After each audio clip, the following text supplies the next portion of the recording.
Thank you to you, Mr. Chairman, and to others involved in organizing this hearing, and to all of this excellent panel. Similar to the search and advertising monopolies that we've been discussing this afternoon, Google and Apple dominate the mobile market. Both use the same anti-competitive tactics in mobile: self-preferencing to exclude competitors, and monopolistic rents that raise the prices on consumers, as all of you well know. Senator Blackburn and I are the sponsors of the Open App Markets Act, which would set fair, clear, and enforceable rules to promote competition and strengthen consumer protections within the mobile marketplace. Those rules include opening up alternative markets, interoperability requirements, and guardrails on self-preferencing. I think some of you at least may be familiar with the Open App Markets Act. We plan to reintroduce this legislation soon, and we hope we can move it alongside Senator Lee's America Act and Senator Klobuchar's legislation, which we've been discussing today.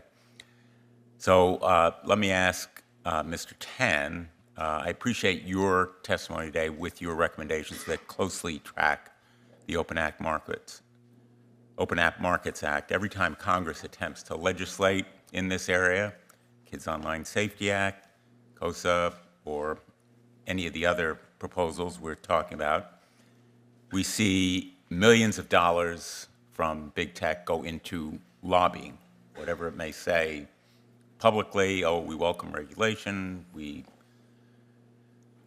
like your approach. Behind the scenes, often it will throw its weight against these kinds of consumer protection measures. As someone who works with startups, maybe you can speak a little bit more about how Google and Apple's mobile monopolies hinder investment and growth. Absolutely. Thank you so much, Senator. And thanks for your leadership on the Open App Markets Act. We've had multiple experiences with app stores self-preferencing and using its ability to remove apps from the App Store to actually prevent people from getting access to other alternatives, Beeper being sort of the most egregious version of that. Apple took 3 days after Beeper Mini was launched to shut it down. It was actually providing real utility to Americans and consumers around the world because it was actually allowing encrypted communication between Apple iPhone users and Android users because encrypted RCS was not available yet. And yet, Apple themselves did actually turn off Apple Mini after 3 days. And Apple themselves recognized how bad this was. They actually subsequently and directly after turning off Beeper Mini added encrypted RCS chats, which now you can see in your iPhones today. But they had kept iOS users exposed for months previously. So a remedy there would allow for open API and third-party clients to interact. And I believe your OAMA would be a huge step in the right direction. Thank you so much, Senator. Thank you. Last session, Senator Hawley and I, as part of the Judiciary Subcommittee's work on technology, held several hearings on AI. And what was striking to me was that it's the new startups that are making the leaps in technology and innovation, not Google and Apple. Should we be concerned that monopolistic controls over mobile could hinder companies in innovation in AI or other areas?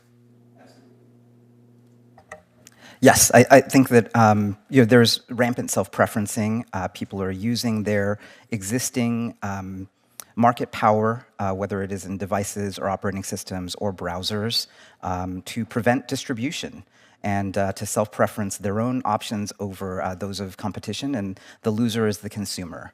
And the loser is also startups and startup founders.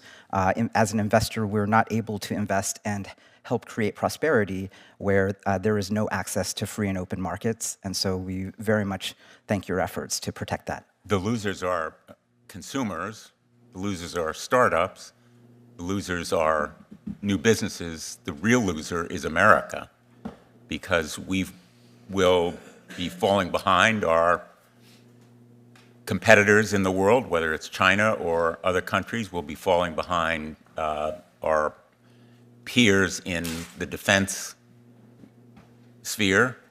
And so the constriction of competition in these areas, I think, has very broad ramifications for our national defense as well as consumers and others. So this is an excellent panel. I wish I had more time, but thank you all for being here today and for all your work. I look forward to continuing our work with each of you. Thank you so much. Thanks.